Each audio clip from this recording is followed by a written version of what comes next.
Looking to buy or sell high-value musical instruments? Check out Stringtree, the new online auction platform dedicated to vintage, collectible, and high-end gear. Enjoy lower fees, community-verified listings, and secure transactions. Join the Stringtree community today and find your next musical treasure. That's stringtree.co.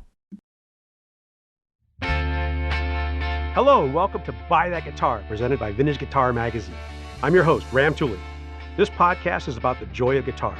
That includes buying guitars, selling guitars, collecting guitars.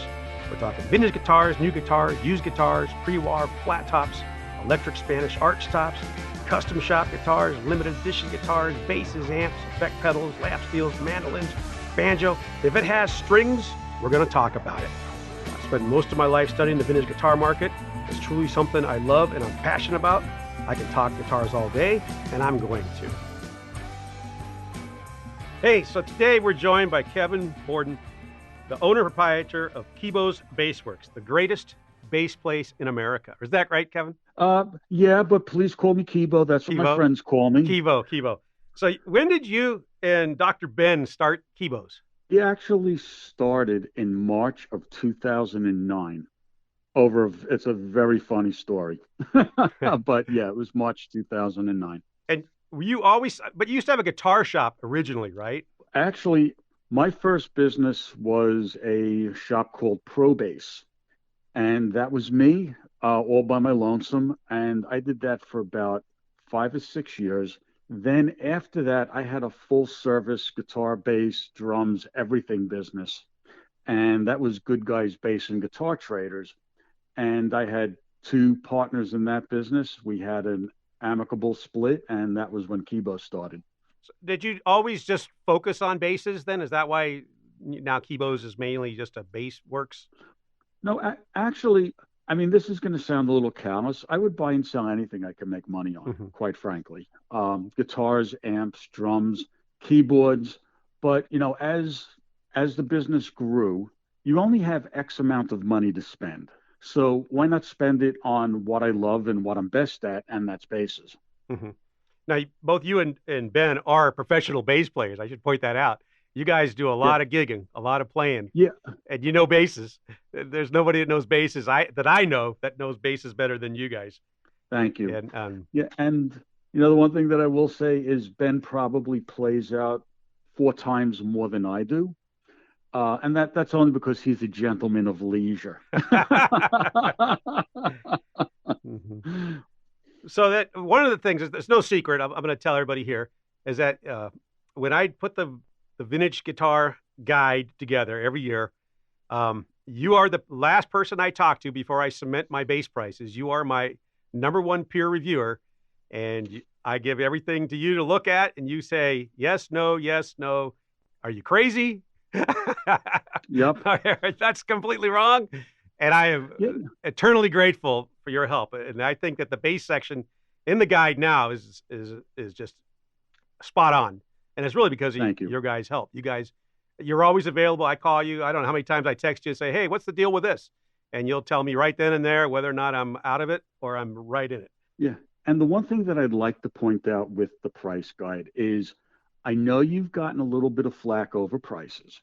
And, people saying we're booking low. But what people need to realize is you have to throw out the bottom 10% of the prices and you have to throw out the top 10% because that's not the real prices. Right. Those are the variants.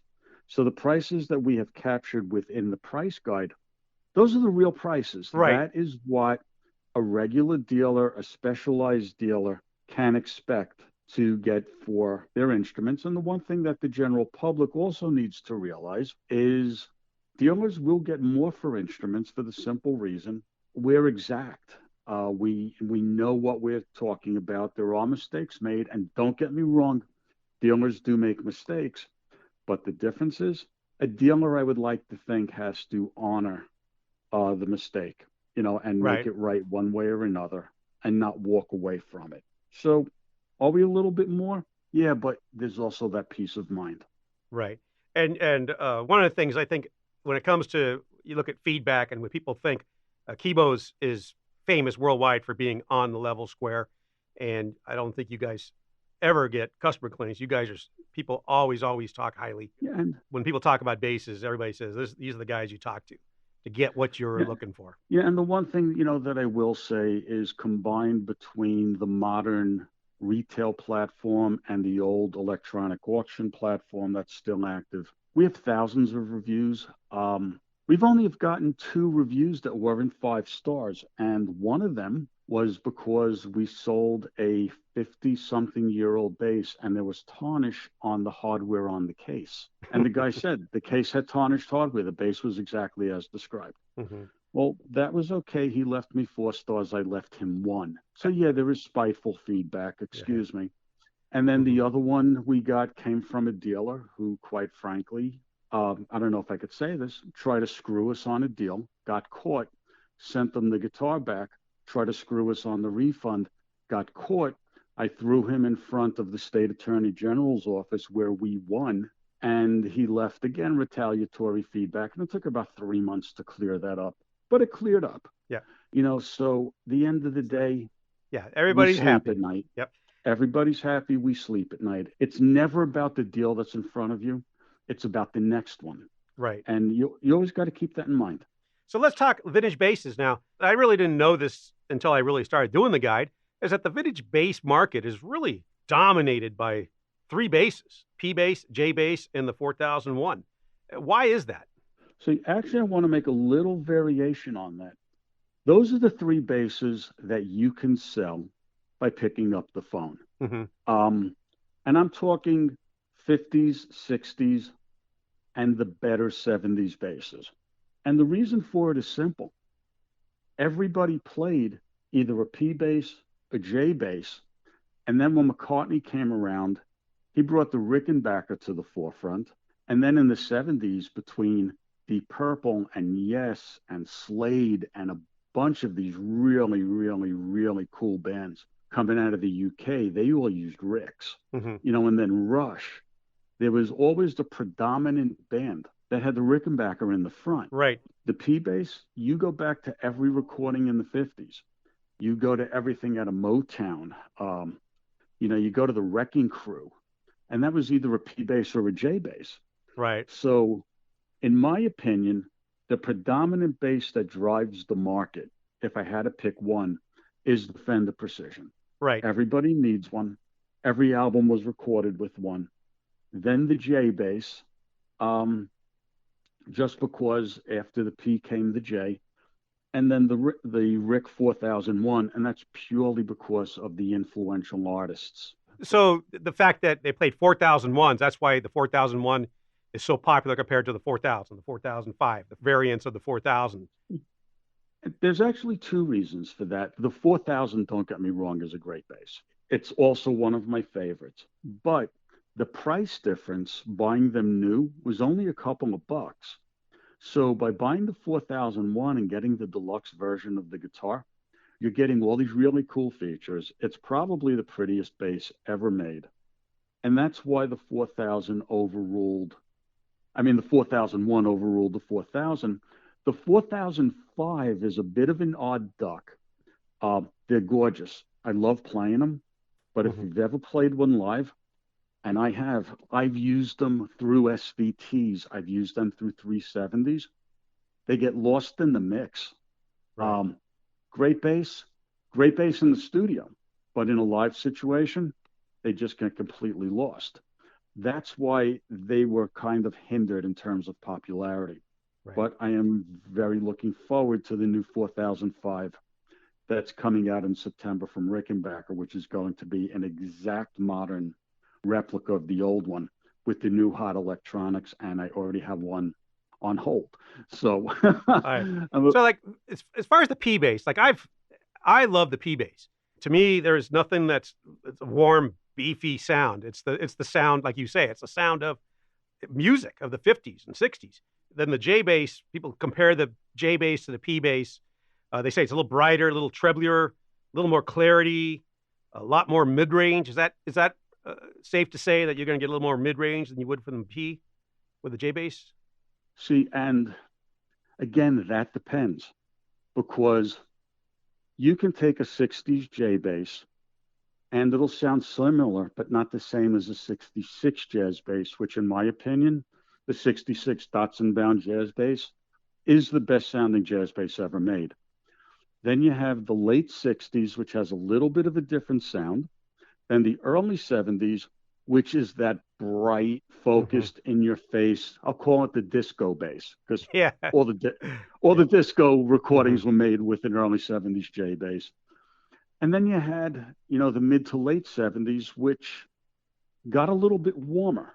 Um, so they're all a little bit different, but the difference between the P and the J is the P is deeper. You get a nice mid out of a P, Hmm. but with the J, you can dial in a different type of mid. I wouldn't say it's any more pronounced, it's just different. But the one thing you will get out of a jazz bass is a way higher top end. Right. Do 60s P basses sound very similar to 70s P basses? No, no. 60s P basses are, to me, that's the bomb. Um, the ultimate P bass, in my opinion, a lot of people are going to say the slab board. Right. I like the 63 veneer board through the 66. To me, that's the ultimate era of bass, and everybody should own one, or at least own one in their lifetime. The slab boards are a little bit different. They're a little bit darker sounding. They're very melted chocolatey. It's very smooth and runny, and that whole James Jameson thing. Hmm. Um, Great tone. Great Don't get tone. me wrong. It's fantastic. But I think the veneer boards are a little bit more versatile. People pay more for the slabs still, though, right? People pay more for the slabs, and people pay more for the maple boards. And me, the hypocrite that I am, the best precision bass I ever owned, I still have it in my studio room, is my January 58 2.5 tone Gold Guard maple board that I bought from Richie Friedman at We Buy Guitars back Hmm. in '74, and I still own it. It's the best playing, best sounding bass I've ever owned. Absolutely. I have a 63 P bass, as you know, and I love that thing. And it's funny when you see a band play, you see the guitar player is always changing their guitars, retuning or whatever. The bass player just holds on to his P bass. That's it. That's it. The P bass guy is just going to sit there on the P bass, and he's going to go to every gig with a P bass. Um, you might have a guy that plays J bass and P bass, but he's going to play P bass mostly, you know. And then of course, then you have the guy that shows up with the Rick 4001, and you're like, oh God, this guy's gonna, he's the guy who's gonna be doing bass solos. Yeah, and the funny thing is, and I don't know if it's the modern Class D amplification that myself and everybody else is using, but the P bass, depending on the room, kind of bounces around a lot more these days, where you get a lot of wolf tones, you get a lot of ghost tones. And to remedy that, like the 3 or 4 places that I play regularly, I'm actually using a Bluesman vintage jazz bass when I Hmm. play out, just because it's it's a hot sounding jazz bass. It's really not Fendery sounding, but it's that hot and MIDI lower end jazz bass. Hmm. And where it's scooped, it's eliminating those ghost tones, and my sound man is much happier. Right. Is there a 1963? We always say that the 1963 jazz bass, something changes there. What happens in '63 with the jazz bass? 63 is the odd duck year for Fender. Fender had two odd duck years, 63 and 67. 63, the production was limited only for two reasons. One, they overproduced the 62s, and everything that came out had 62 stamped on it. Hmm. So they sold brand new 62s well into 63. And, the 63s that I tend to see mixed in, um, they were probably ordered because something wasn't available or somebody needed it. And then late in 63, like late September through December, production seemed to pick back up again. And then 64, as you know, the production exploded again. Right. That's when everything changes with everything on Fender. Right. So the '62s that were made, they veneer boards or were they slab boards? Both. Both. So you could have got a '63 that had a slab. I had a 67 that had a slab. Wow. Believe it or not, we Hmm. years ago we had in a 67 Precision. It was one owner, factory original, and we had it with the invoice from the store where the guitar was purchased. And it was a very interesting guitar. It was a no doubt slab board. It had a pencil date of, I want to say 10 or 11, 62. And then over it was the ink stamp Hmm. of February 67. And everything was right on the guitar. It was just an old neck that was laying around. Yep. Like everything they And did there, everything was just laying around. They grab yeah, it. and what a lot of people need to remember was most people don't realize clay dots in your guitars from Fender were nothing more than punched out floor tiles. Right. Yeah, You know, they weren't and made out of clay, that's for sure. yeah, Leo Yeah. used everything. Yep. So I mean, granted it was post Leo, but yeah, that you're not going to let anything go to waste. And these weren't vintage guitars then. These were just brand new guitars and no one cared. Now, when we talk about the 4001 in 1973, there's an early 73 and a late 73. The price kind of makes a big change in that Yup. 73. What happens in 73 to the Well, 4001s? it really happened at the tail end of 72. 73 was the transition. It was a change of features. So what happened was the crushed inlays that were in the 72 were now replaced with plastic.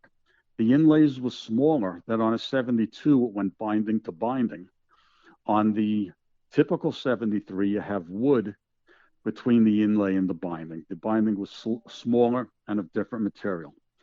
You have what's called the missing tooth bridge, where between the A and the D string, on the bridge, there's a piece of metal missing on all of them. It's not a flaw, it's how it was designed. The toaster pickup is now replaced with what I call the mushroom top pickup with the four little beans on it. The plexiglass truss rod cover is now replaced with white plastic with a raised Rickenbacker logo. The tuners were the wavy Grovers Hmm. with the box backs, and those tuners are all problemsome. Quite frankly, every one of them breaks. Hmm. It's an easy repair, but you're at a gig, you don't want your tuner coming off in your Right. hand. So it was, So there was a huge change. yeah, it could be 50% less on the post transition. So like you got two bases, two 4001s. One's a great 72 and one's a late 73. What's the price difference between those two bases? I'll give you an exact price difference. I have a 72 Jet Glow in 7.7 condition that I'm going to be putting up at $7,000. And I have a January 74 Jet Glow that I have up at $3,600. So that's huge. It's Huge, huge. Yeah. huge. Now, as far as P bases, the earliest ones are the most expensive, of course. The ones that we call them planks, right? The ones that The have planks. Yeah. the planks. And they, in the guide right now, that's the most expensive base you could get is the earliest 51 P base that came off out of Fullerton. And what do those go for now? It's funny. Uh, I've seen them advertised consistently in the super high 20s into the mid 30s. I have seen them as high as early low 50s, and I have seen them sell. I actually saw one sell, I want to say 2 years ago in Dallas for 51. Hmm. There's a 51P base, and I think it sold for 50,500.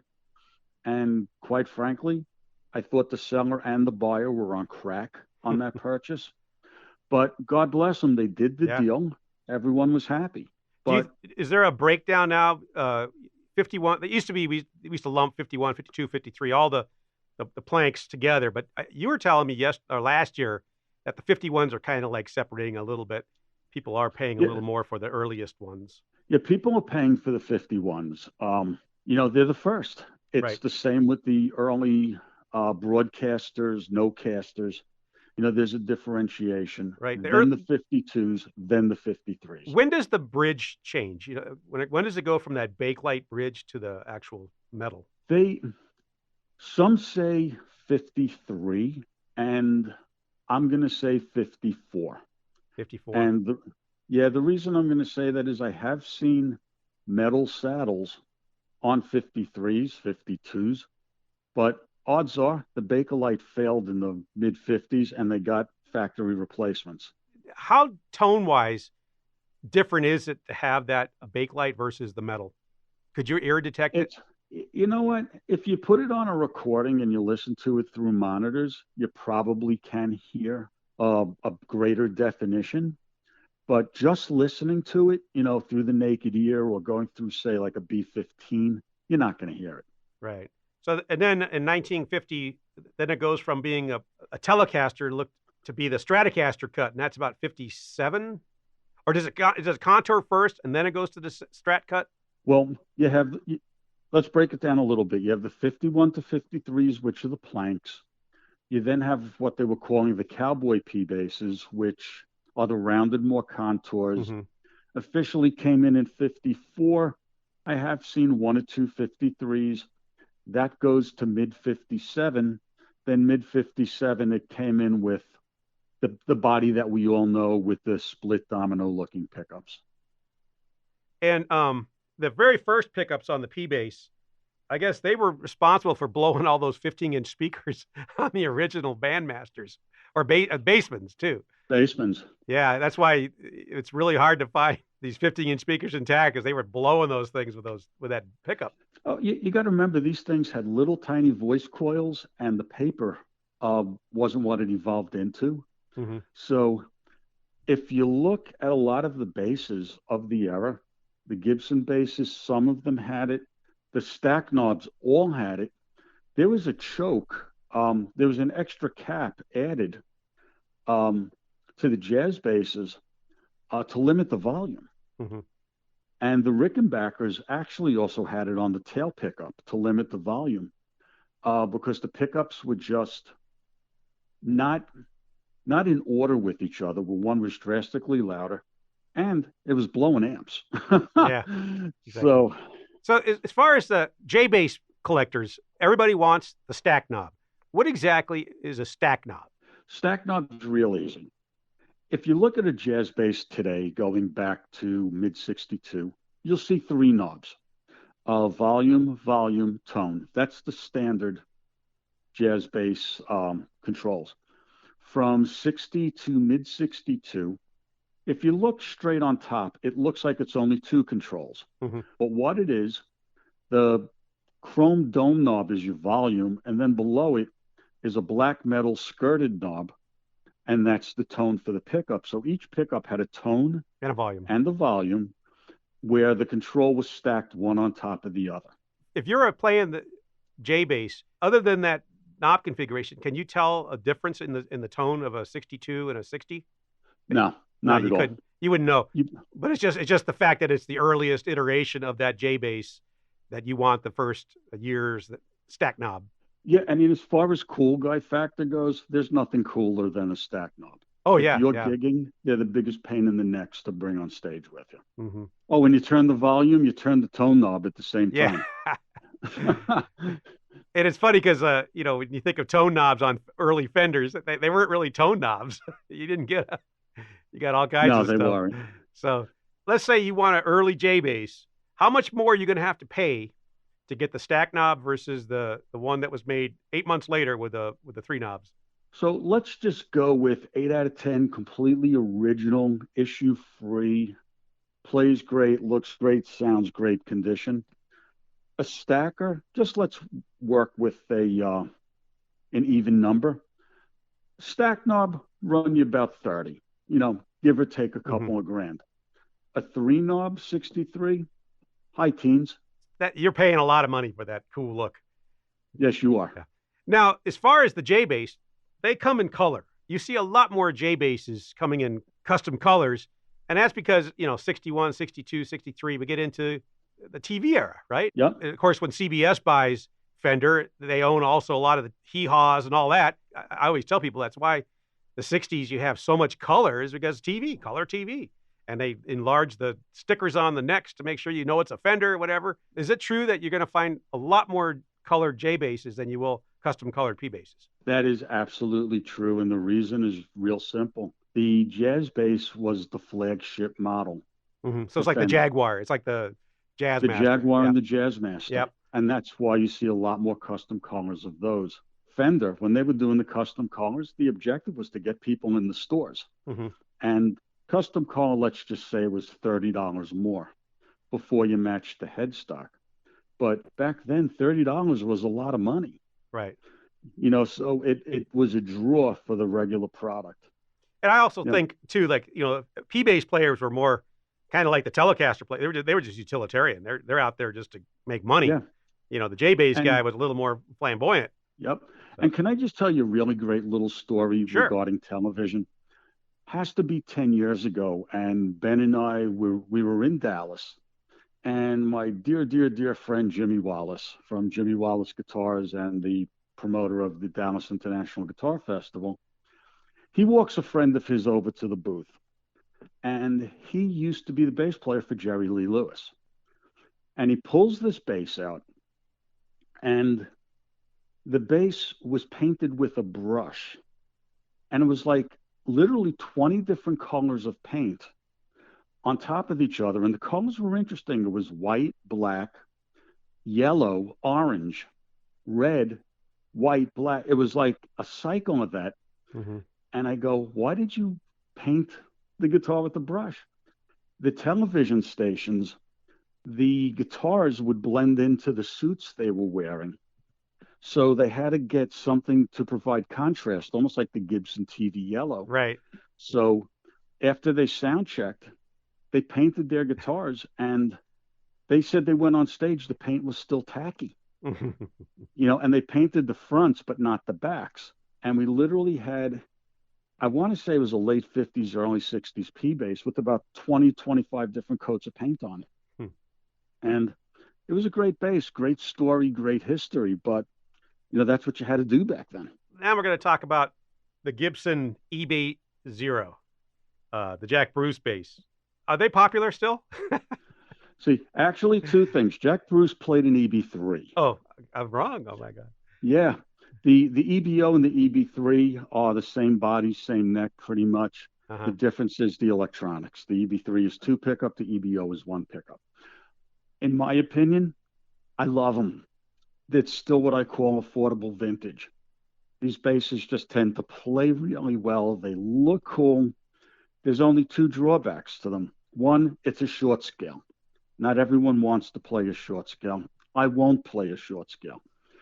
And if you're playing the one pickup model, the EBO, it sounds like amplified whale farts. Mm-hmm. A lot of them are very, very muddy, and the notes are indistinguishable.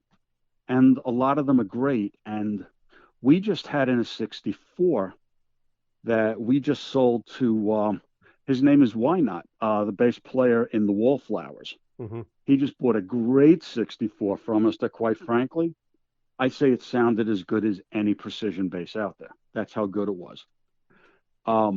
We also have a friend, Mo Davis, who just bought one of the first 10 1961 EB3s that was ever made. And that guitar we got from Matt Brewster at 30th Street Guitars, and it has a lineage back to Jack White. And again, great bass, very distinguishable notes. But you get a lot of them that if they overwhelm the pickup, because you got to remember, they're 30K ohm. They're kind of useless. But when you get a good one, they're spectacular. And the thing is, you got to get the good one.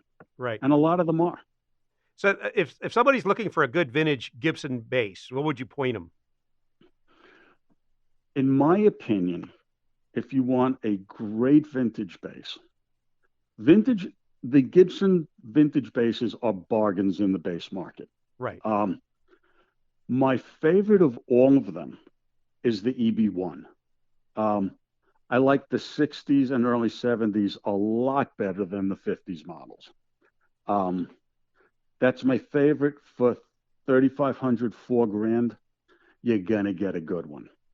The other ones that I like, I love the EB2s. You could find a great EB2 for 2,500. And even the one pickup EB2 sounds good. They usually do. So any of the EB series, the EBO 1, 2, 3, Mm-hmm. are values in the market. The other basses that are extreme values in the market are the Epiphones of the same era. Right. The Rivolis or The Rivolis, the Newports, the Rivolis. The Rivoli's half the price of a Thunderbird, and it's the same electronics. mm-hmm. The Thunderbirds are actually extremely expensive right now. Yup. Is that always been the case, or is that just a recent thing? You got to remember the 60s Thunderbirds, they didn't make too many of them. They made a couple of hundred reverse, a couple of hundred non-reverse. They're all broken. Every single one of them is a broken headstock. So finding one that's not completely decimated is the key. Mm-hmm. And if you find one that's not broken, it's expensive, but not as expensive as a Fender. Mm-hmm. And in my opinion, they're great. They sound spectacular. There's nothing sexier than a Thunderbird bass. A good one you're going to pay over 10K easily, right? No, you can get a non-reverse Thunderbird 2 unbroken. I've seen them in the 7, 8, low 9 range. So people can look for them and just check that neck. It's like the Firebird. Check that neck.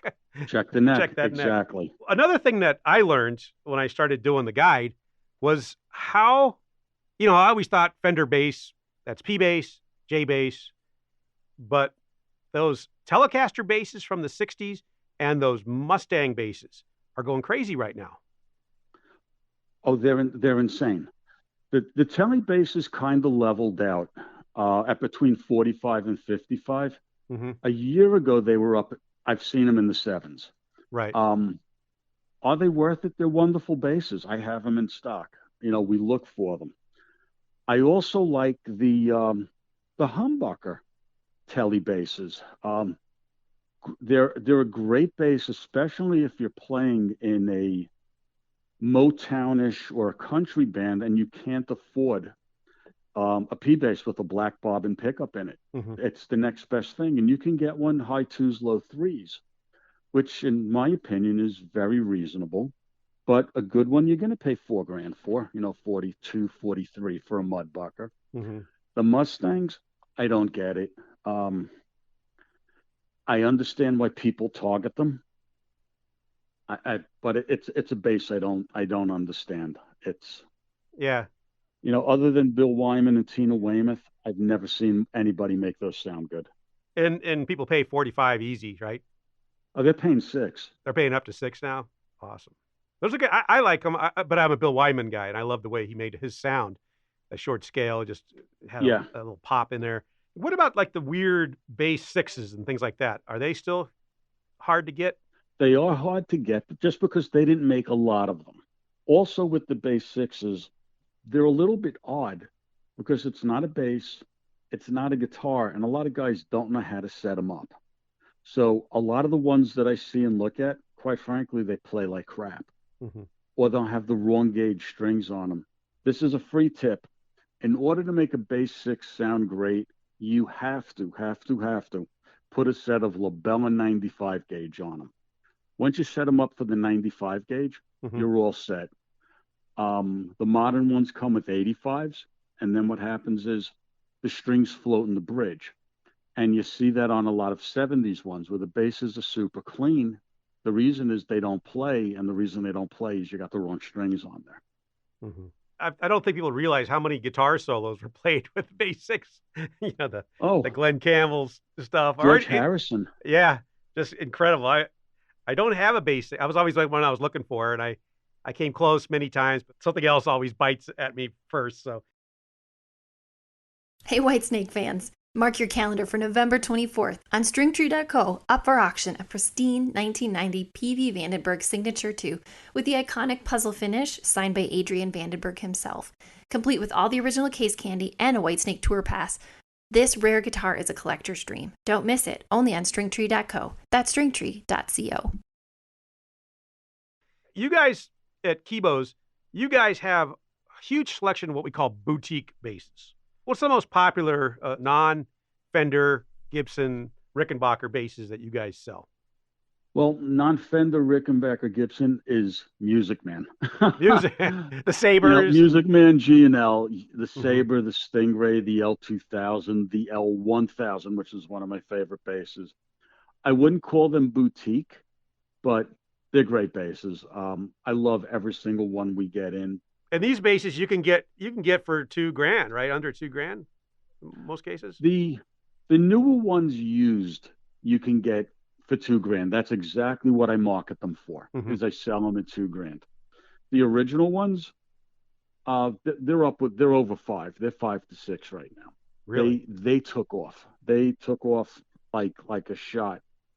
But getting back to your question of boutique bases, the one boutique base that we sell a ton of is modern Spectres. Um, you get a Spectre that's made in Eastern Europe. I believe it's called Czechia. It used to be Czechoslovakia. The quality, in my opinion, are just as good as the American. Hmm. And for 2 grand, you're getting a spectacular bass.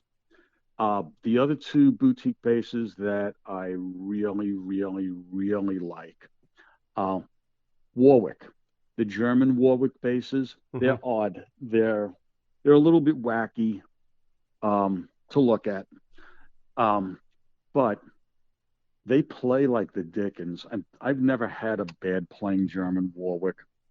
They they all sound really, really good, and you can get an infinite pickup choice from the factory.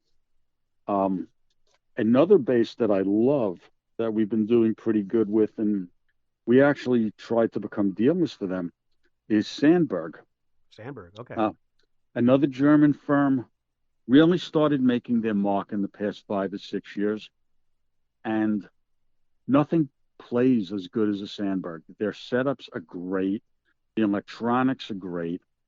The ergonomics are a little bit weird. That takes a little bit to get used to. It's a full 34, but it's a petite body and the neck is set deep into it. So a lot of times I'll reach for a G and hit an F sharp. And I own a Sandberg and I love it. It's a great bass. Hmm.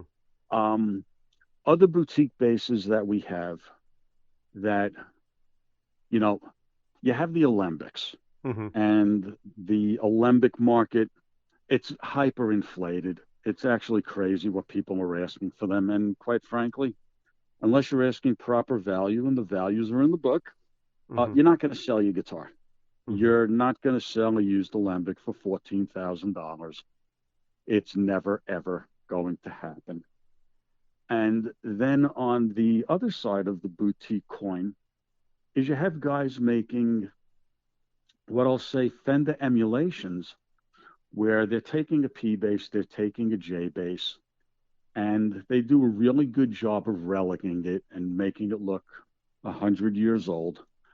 And they play and sound really good. In my opinion, the best that does it is Bluesman Vintage out of Nashville. Right. Uh, they do a great job. In Dallas, I sat down with him and I just said, well, and he handed me a Strat. It was like 4 pounds. Yeah, the thing that's cool is he's using a wood called Polonia. Yeah. I think it's kind of like a pine. And I have a personal jazz bass that's a tick under 6 pounds, and I just had spine surgery. So I can't hold an 8 pound bass. I definitely can't hold an ash bodied bass any longer. And it works. And you also have guys like Bill Nash over at Nash Guitars, who's doing a fine job with it.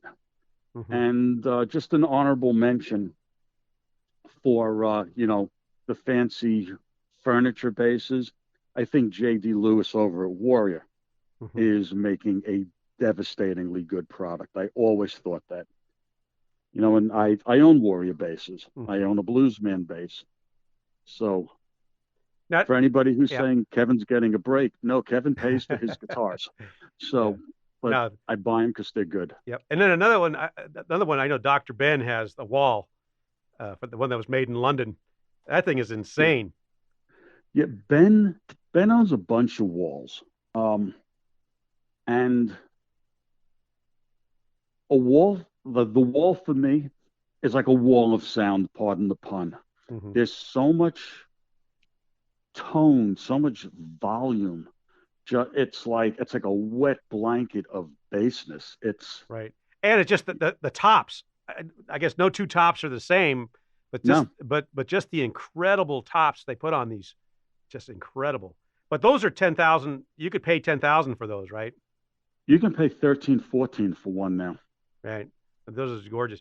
And do they make a lot, or are they very limited? No, when they were making them, or when he was making them, it was all to order. It wasn't like you went into a store and saw a Hmm. wall. Maybe you did, but it was the rare bird. Um, and it was more made for buyer spec, buyer objective. Hmm. And I mean, just really, really good bases. Wall, in my opinion, was the Alembic of Europe. Alembic was the first to do it in the States. They started by modifying bases for other people. I mean, Right. they used to do Taking stuff Jack from, Cassidy stuff. right. And Wall was kind of the same way. They were kind of the first over in Europe. Hmm. And, they were the pathfinders. Right. What about Federa? Again, Ben is really good friends with the Federa crew. They're in He's a Chicago, I big, believe, right? Chicago. no, no, no, they're in Brooklyn. Oh, They're in they're in New Brooklyn. York. Okay, I'm sorry. They're my people. Hmm. So again, Vinny, when he was doing the bases, he's still doing the bases. It was a lot of stuff to order, and then he came out with his standard line, which was, all custom, and now he has like a standard line. And again, the stuff's great. And also another honorable mention that I want to throw in there was Lakeland. Lakeland, yes, yes. They're Chicago, and I should know that. Yeah. Good stuff. Now, one of the things I do, because I'm a statistician, I like to just throw up, like these curves that I do. I keep track of everything. And I put together this thing, and I think I sent it to you. It's about Yep. the bases that have the best return, as far as like if you invest in it, 10 years later, you'll get quite a like a, there's a base.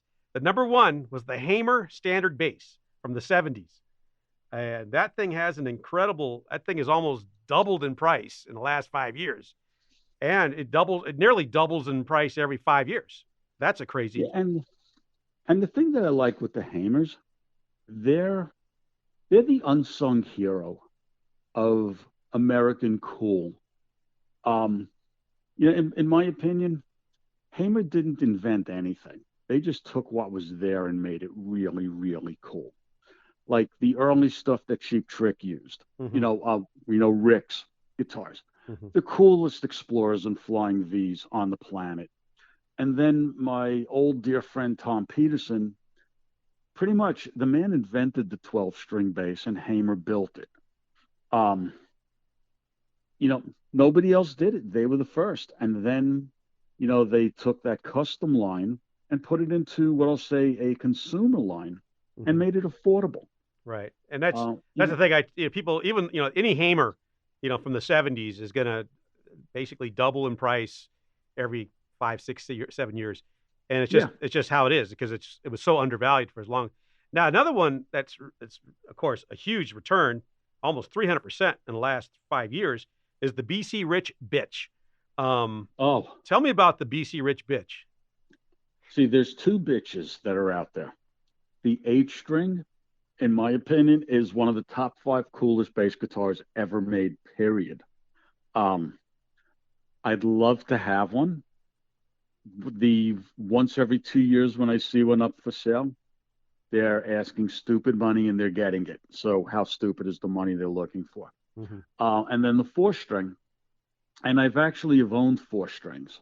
Um, they're very, very, very, very cool to look at.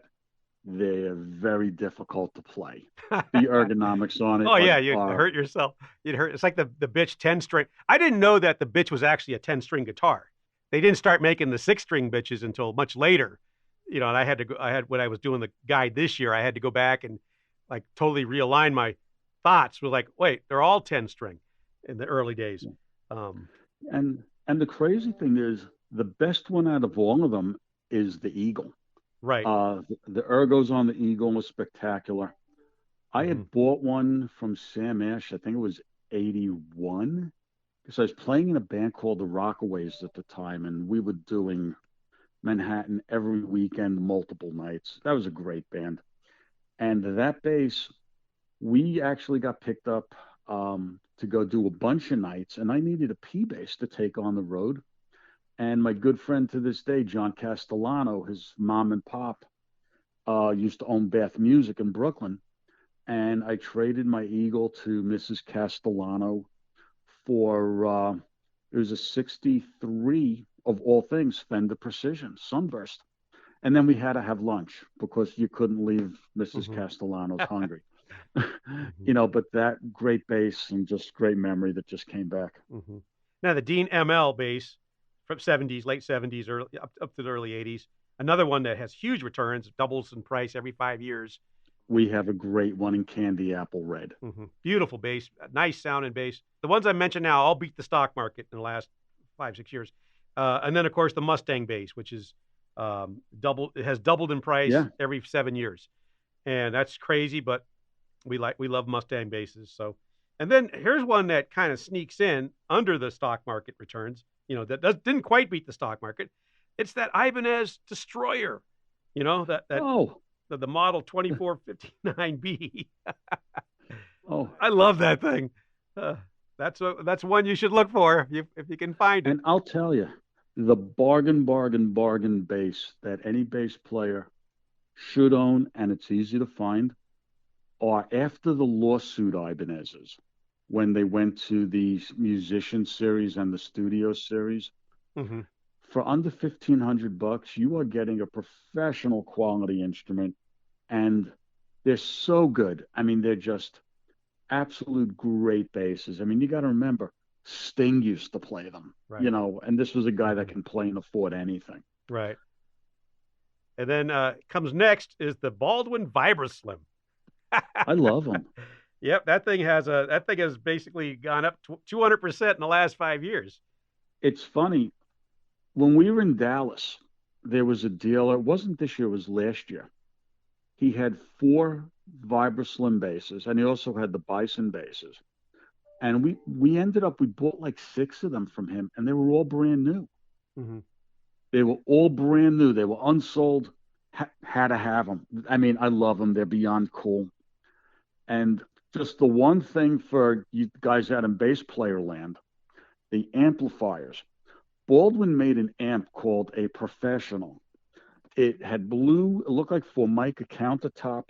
It almost looked like an SG Systems amp from Gibson, Hmm. but this predated it. One of the best sounding bass amps ever made. You can pick them up cheap. The only thing is, they're so heavy they're bolted to the floor. But if you're looking for a great amp just to leave in the living room or Hmm. put in your studio, it's the bargain. Yep. And then of course the next couple that show up in this list of mine are the Travis Bean stuff. The TB 2000, the Wedge. Those are like anchor. You talk about heavy. You talk about boat anchors. Yeah. Um, but those there, they get good. They've doubled in price every 8 9 years. And then here's And they're one. great basses. Absolutely, absolutely. The Travis Bean, incredible, incredible. And then here's one I really like is the Ampeg AEB 1. Very strange looking thing. Yeah, looks like a potato, sounds like an upright. Right. But is it a good sound? But is it a good bass? Does it sound well? Would you play one? See, well, I own one. I have one in my collection, and I had a devil bass. I just got tired of looking at it. Hmm. The thing with the Ampeg bass is you are never going to gig with it unless you're in the Black Crows. Uh, but there is such a heavy duty cool guy factor about it. Hmm. They do play really well, and they have a really nice pseudo kind of upright sound to them. Really good guitars. I really like them. What's the difference between the AEB 1 and the Devil? Just the The colors, body, the bodies. the It's like, body. The devil, if you have it standing straight up so the headstock's pointed to the sky, mhm. it has two very long thin horns on it, and the bottom of the body looks like a pear. So it's conservative bottom, the horn sticking out of the top. where the non-devil bass, it's a conservative, kind of sort of, um, you know, yeah, it's a conservative body. I've only seen them come in that like that blue, green, blue. Do they come in other colors? The primary color is a red to black sunburst. Okay. Um, I've seen it. I saw one bluish green. Hmm. To be quite honest, I don't know if it was original. And then I owned a very interesting one. Years ago, I mean, the store closed 25 years ago. I used to work for Outlaw Guitars. And we had a devil bass that we took in at the Philadelphia Guitar Show, of all things. And it was in a Dan Electro style sunburst. And it was that cream to gold um, sort of sunburst. And I bought it from Jimmy and Stevie, who owned the shop at the time. And I had that bass for a while, and I ended up trading it for a 64p bass of all things. But it was original. Yeah. And then I have one left on this list. And it was last week I was talking with John Magdalani. We were doing sleepers. And my buddy John. Yep. And we couldn't think of the name of this bass that we were talking about sleepers as far as like a $1,500. And it was the Burns New Sonic. And yeah. And I, for some reason, I could not think of the name. I had to go look it up afterwards. So all you listened to last week's podcast, John and I were talking about the Burns New Sonic. That's the one we couldn't think of the name of it. But that's a great little bass, isn't it? And another sleeper is also from Burns.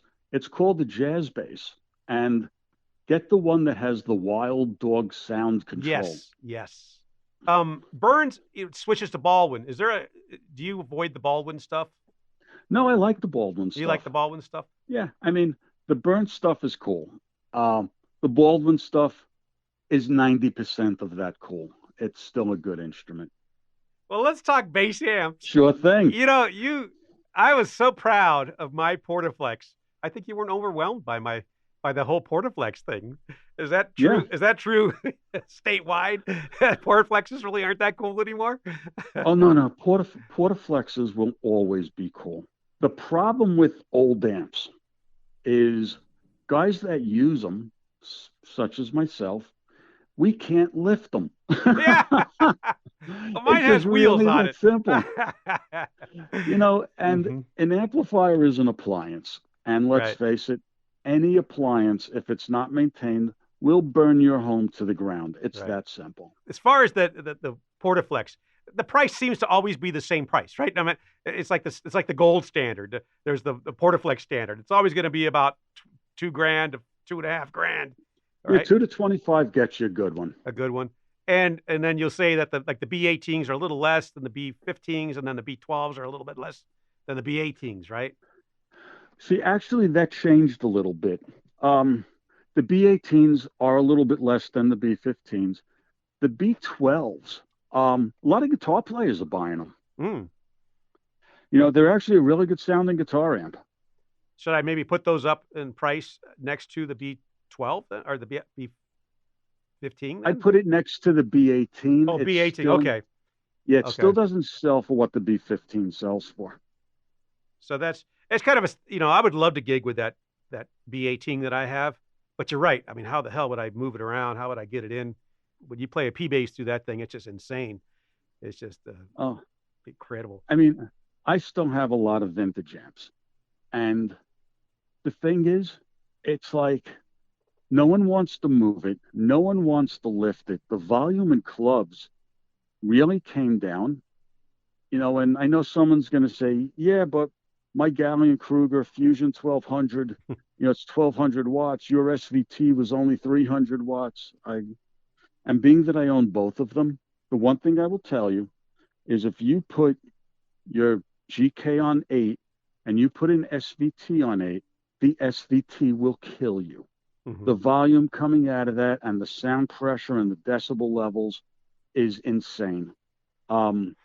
It's not the same 300 watts. Right. Like it's like a Jimi Hendrix 300 watt. Yeah. It's like a 300 watt Marshall. It's going to destroy your head. it's going to melt your eardrums. Right. Now we touched on the SVT.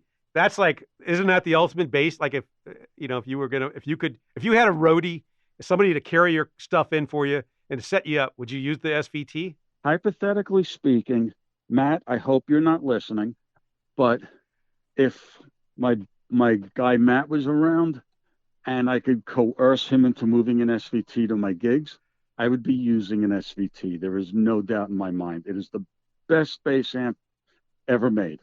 The reality is I'm using my Class D and ultralight cabinets. Yeah, that's like me using my champ. If I gig, I'm probably bringing in a champ because that's because the sound man doesn't let you turn up anyway, so it's crazy. Correct. Yeah. Now, as far as that SVT, there's one that actually used the KT88s in it, right? The 1969. And that one is hard to find. I don't think I even put it in the book. I don't think I even have it in the book just because I can't find prices. That was the pilot run. It was the first month or two of production. Mm-hmm. And I actually put my hands on one. Dennis Kager, let him rest in peace, was the amp guy in central New Jersey. But Dennis Kager was also the guy that worked for Magnavox and co-designed the SVT. Mm-hmm. And I was in his repair shop when he was in Edison, New Jersey. And I actually saw a real deal KT88 head. And the most bizarre thing, I saw the earliest SVT cabinet. Some people will tell me it was a V9 cabinet, but it was marked SVT. Mm-hmm. Did not have 810 speakers. It had 910 speakers. Wow. And it was the strangest amp I've ever seen. What the Stones in '69? What were they using? They weren't using the KT88s, or were they? I've heard both. I can't speak 100%, but I heard they were using V9s and SVTs. Mm-hmm. The V9s are the ones we're talking about that were just so hard to find. Yep. That I don't put I can't put them in the book just because I would never be able to find one cell anywhere. When the Psychedelic Moods, when we were going to do our all vintage album, at that time when Dave Hull was still alive, and he kind of like frowned at me, and he knew that I was going to make him play through a vintage bass amp, and he kind of gave me that look like, you don't understand. You're not going to. I think he thought I was going to force him to play through the actual Bassman, the 4x10 Bassman. If I could have got an SVT for him, I think he would have loved that. Unfortunately, he didn't make it. He passed away. But yeah. But that I remember that he just kind of frowned when I said, "Let's do an all vintage thing," because he just said vintage bass amps don't sound right. He was a custom guy. He used the old custom. He loved that custom rig. Creedence Clearwater. Yep, he loved his custom rig, and I remember the custom ring went down for a while, so we were using my 4x10 Bassman, and boy, did we destroy that thing. See, but you know what the crazy thing is, Ram? Vintage bass amps, or vintage amps in general, are still relatively affordable, provided it's not a Marshall. Right. And a lot of the Fenders also went towards unaffordability. But just talking about the bass side of things, if you looked at Sun, the old acoustics, Sound City, SMF, Ampeg, High Watt. Mm-hmm. I mean, you're looking at amps that sound great, look great, and they're they're $500. They're some of them are. I know that the acoustic 360s and stuff they're reasonable. And the one acoustic amp that everybody overlooks, and it happens to be my favorite, is the 320 head with the 408 415 cabinet. I mean, you can get that complete rig for $1,200. It's as big as a refrigerator, but great amp. I'm glad that the Portaflex isn't that low on your totem pole. No, it's one of the pinnacles. I tell people all the time, everybody should have a dang Portaflex. There's just nothing. If you're going to play bass, you should have it set up in the corner of your den. Yeah, and I'm not going to mention the former magazine that I used to write for.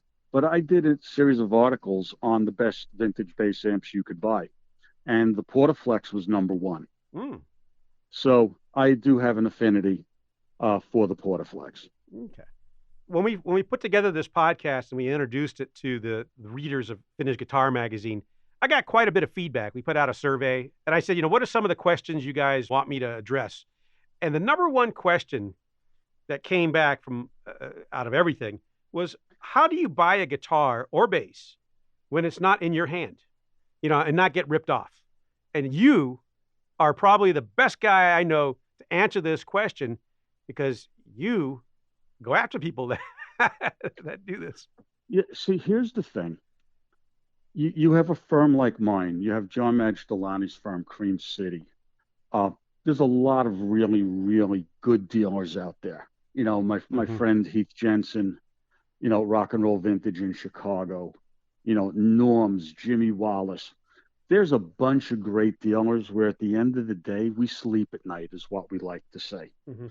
If you're buying from a reputable dealer, and there are a lot of reputable dealers that don't know vintage guitars, it's really that simple. You need to look at inventory lists, see what they have. Odds are we are not the cheapest game on the block. The reason for that is it's what we call cheap for a reason. If it's too good to be true, it is. Mm-hmm. An instance that just occurred last week is I have a very dear friend of mine, my friend Phil. And Phil is actually the chief of police in a very major city in New York State. Phil's a great guy, straight shooter. He's helped me with so much stuff, and I help him with his bass stuff. He bought a 75 jazz bass. If you look down at the butt of the neck, not looking up at the truss rod, but looking in the side by the treble horn, there was a sheetrock screw going through the neck, holding the neck together. That wasn't in any of the photos and not described. The guy basically told Phil to go scratch. I'm not giving you your money back. I spent it. You don't say that to the chief of police. Yep. You know, Mm-hmm. he went after the guy and he went after the retail platform that he bought the guitar from. Speaking from direct experience, and Dr. Ben will tell you, we return 40% of the guitars we buy online. We return them. And the key to our success of making returns is we buy everything using our American Express card. Mm-hmm. American Express, as we say, let your credit card be a lawyer. You don't have to put up with aggravation. And what we see is misdescribed stuff that says it's all original. It's all original, but it's 5 different guitars put together. It's all original, but your truss rod is snapped. It's all original, except when you soldered the pickups back into your guitar, you melted the innards of the pots. It's all original. Oh, except for that refin you forgot to tell me about. It's Mm-hmm. all original. But the one thing that I will tell everybody out there listening, become friends with your local used guitar dealer, your local vintage guitar dealer. The day you get the guitar, bring that guitar in for an assessment, and an appraisal. They'll tell you verbally if there's something wrong. We could look at a guitar. We don't even have to take it apart, and we could tell you Mm-hmm. that it's Fugazi. Somebody's going to buy a guitar sight unseen when they're looking at pictures of it, and the person who's selling it does not give you a picture of the inside. Shouldn't that just right away just tell you that there's something going to be wrong? Yes and no. I've bought guitars where I got a good feeling off the guitar. Mm-hmm. I bought a guitar and I said to myself, why did I just do this? Hope for the best. And at the end of the day, hope does not spring eternal. Every time I do that, I end up kicking myself in the head. As far as P bases and J bases, what's the first thing you look for to make sure that it's legit? See, there's legit and then there's functional. Mm-hmm. The first thing I look at is the neck. Got to make sure the truss rod's good. Got to make sure the relief is proper. Got to make sure it doesn't need a refret. People say, "Oh, you're a dealer, just refret it." Yeah, but I got to pay my guy to refret it. It's still costing me $300. Mm-hmm. Also, you might have a devaluation because of a refret. You got to take that into account. Once I go through the functional, I then go through the pieces, the components of the guitar. The most common two things that I see are wrong pickups. And I'm not talking like a year or two off. I'm talking like aftermarket. I'm talking someone telling me they're black bobbin pickups. And, you know, God bless Seymour Duncan. His antiquities are my favorite replacement pickups. but they're antiquities. They're not Fender pickups. Set of black Borden pickups for a P-Bass can run you $2,000 these days. You know, the pots. If I buy a guitar knowing the pots are changed, I really don't care, because to me they're windshield wipers. You're not going to buy a 50-year-old Ferrari with the original windshield wipers, but if it's there, it's value. A lot of repro hardware, where bridges, there are guys out there doing great jobs of relicking the bridges. The thickness of the base plate is different on the repros. It's thicker. The curves of the backside of the bridge is different. You look at the tuners, looking forward on the tuner, you can't tell if it's a repro, but looking at the gears in the back, you could tell instantly that it's repro. The one thing that we also see a ton of is someone using a late 60s body or a 70s body and calling it 60s. And how you can tell? Pull the bridge. The route under the bridge is different. You know, each era has a different route. The control cavity, how the wires are going into the body, it's different. That's not something I expect a layman to understand. It's not in the books. That's something a professional knows. And it's the difference between getting ripped off and not getting ripped off. You know, and I hate to say it, I used to go to a lot of guitar shows. I still go to many. And I can look in booths and I can just go bullshit, bullshit, bullshit, fake, wrong. You know, and there are a lot of guys like that can, and most guys that own vintage dealerships.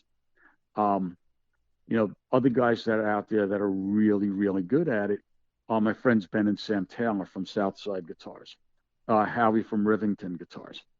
You know, these guys, they know they do the same, you know, walk of America that I call it, you know, 9 o'clock in the morning at every show. And we know, you know, it's absolutely. Kevin, I can't thank you enough. This was a lot of fun, and we'll do it again too. We'll try to do this again. Absolutely. I look forward to it. So perfect. Thank you so much. And yes, sir. Alrighty. Have a great one, my friend. Okay. We'll talk to you later. All right. Bye-bye. Thank you for listening to Buy That Guitar, presented by Vintage Guitar Magazine. If you have any questions you want to ask about all the podcasts we're putting up or podcasts you want to hear in the future, send me an email at ram@vintageguitar.com. I'll answer any of your questions. I'll fit these questions in with the shows we're doing. We had a great feedback about shows people want to hear or topics to be discussed, and we're going to try to start addressing those as we go from here. Any message you want to send me, ram@vintageguitar.com. Please subscribe, like, share, and comment on this podcast. Thank you. Up for auction November 10th on stringtree.co. A mint condition Kramer Baretta custom painted Monsters of Rock guitar signed by all 4 members of Van Halen and one of only a handful in existence. Don't miss your chance to own this. Bid at stringtree.co. That's stringtree.co.